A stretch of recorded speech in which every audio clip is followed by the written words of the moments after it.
This is called Just Not Enough to Go Around.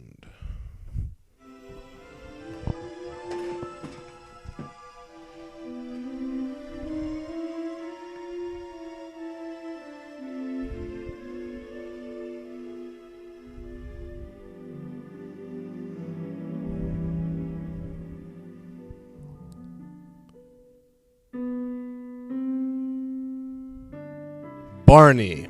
He now is a caveman knucklehead, a brute, a stinking, flabby, sweaty slob, and he likes to keep his place a terrible, lumpy mess. There is not potpourri in Barney's room. There is no television playing sitcom pop culture today, this is the way we like it. Just pissed on couches from ungrateful pugs and terriers who are too dumb to know they've got a good thing going here. They piss, man, and they even shit all over the place, stinking up the already stinking dumpster joint. Barney takes a good look at the piss stain. He looks at the shit piles on the wooden, smeary, spotty floor, never finished, never polished, never standed, and never stained. And he says, "Fuck you, dogs! I'm not dealing with this shit tonight. I've got shit to do. Come here, you swine. Get your food. Let's get this walk over with, you babies, you geeks. I have work to do." Barry puts the suit coat on. It's his only one. He tells his friends he dry cleans it 2 times a month. The puff away. But it's a lie. That ratty thing hangs in his closet, full of buried porn mags and old books, half read, and he is simply putting it on again and again. But Barry knows if you just pick the dog hair off the sleeves and you simply brush the dust off the shoulders, then those dry cleaning dream sequences are true.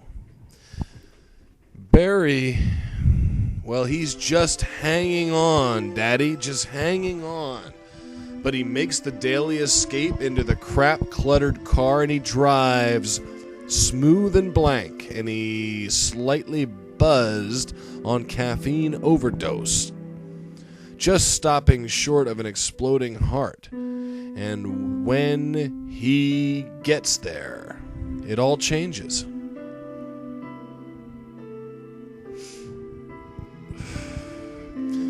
Barry is really fucking Barry now.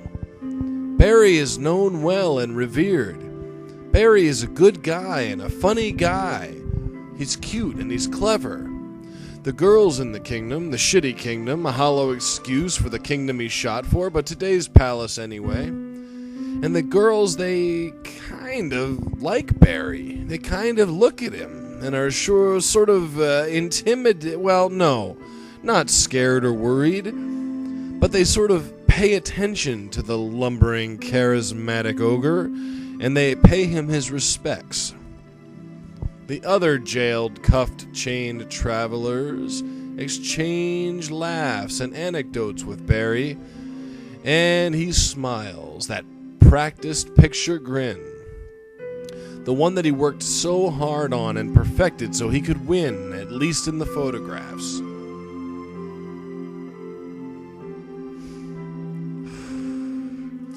Barney stays at home sleeping, a snorting warthog, a pot-bellied slob with rum stink in his pores and cigarette smoke on his lips. He wakes up in 12-hour increments and he blanks out the work shift and arrives back home around midnight, meeting the shitty dogs who like to shitty up his house and still expect their love, which Barney gives since he loves the little fuckers.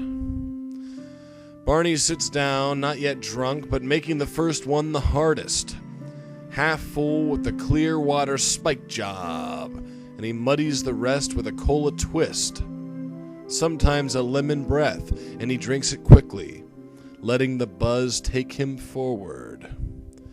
And now, Barney sits upright, but hunched, at the ash-crusted computer board, and he writes Sweet Lily Spring Sunshine, and he pulls some clouds and the thunderstrike in to balance it all out. He makes the fantasy. He makes the next day, or week, or some uncomplicated time in the future.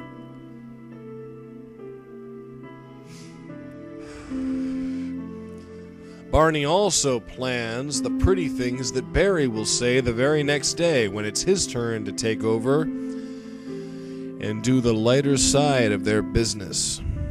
He's the closer, after all. He's the charismatic one, the guy who's fun and looks like a friend.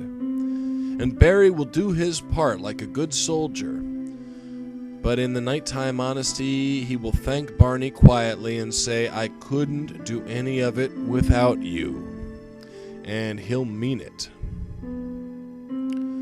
Barney is fine with the way things stand, the way they happen, the manner in which his cards were dealt. After all, Barney is kind of a creature, a big-nosed troll with body odor and love handles, a bad-skinned, stinking loser who stays at home, since it's all for the best, and why subject the rest to his hideous offerings? That's why God gave him Barry, the one he learned to be. And that's why Barry is the public face, without a hint of disgrace, and he does it so well, so smart, and with dandy, slick stylings. But sometimes, well, it's true. Barney wishes he could go for the ride as well. Not just for the brief skip from hell, but for the girls, for the adulation and the smiles, for the good things in this bad, bad life. But then the doubt, the true fear and humiliation, not yet realized by Barry on any day. But what if a passerby takes a closer look? What if they see the beastly troll under the bridge? What if they see the clutter in the cozy confines of the Champagne Bull? They would tell the rest of them that the jig was up. We've got a Fink in our midst. Barry would lose some letters and some charm, becoming Barney from the shit-covered barn where the horses piss and the hay smells like pig death. So, in the end, Barney stays away. Simply a few nights from me, he thinks, and Barry will see that it stinks and clean it all up. For appearances need to be spry like a furry, cute pup. And public face knows that the clutter and the drunk bum are for lights out time, for the quiet reflection break, for the ram up and prepare sessions, for the practice makes perfect before the perfect performance plays. Barney is a nightcrawler and Barry is the light. So it has been and so it will always be. So when did Barney become Barry? Or better yet, the charming old classic, the vice versa. When did Barry stop being enough? And when did Barney get required? When were they hardwired, from the core it seems, to be a dual team of opposite beings, sharing the same face and tongue, the similar swagger, one drunk and one smooth? And when did they write or speak with the touch of a heaven girl? Never for sure, but at least there was loveliness. And that is better than an everyday bloke, some talentless joke. Barry needs Barney, and Barney needs Barry, for one is not one without the other one there. To validate the fakes and the vanity flair, half dirty, half clean, and everything in between, it takes fuel to move the engine. And this bus can go no further without the motor primed by the liquor and wine and the dirty boy thoughts of suicidal drunkard and the pretty words of the ground-walking face.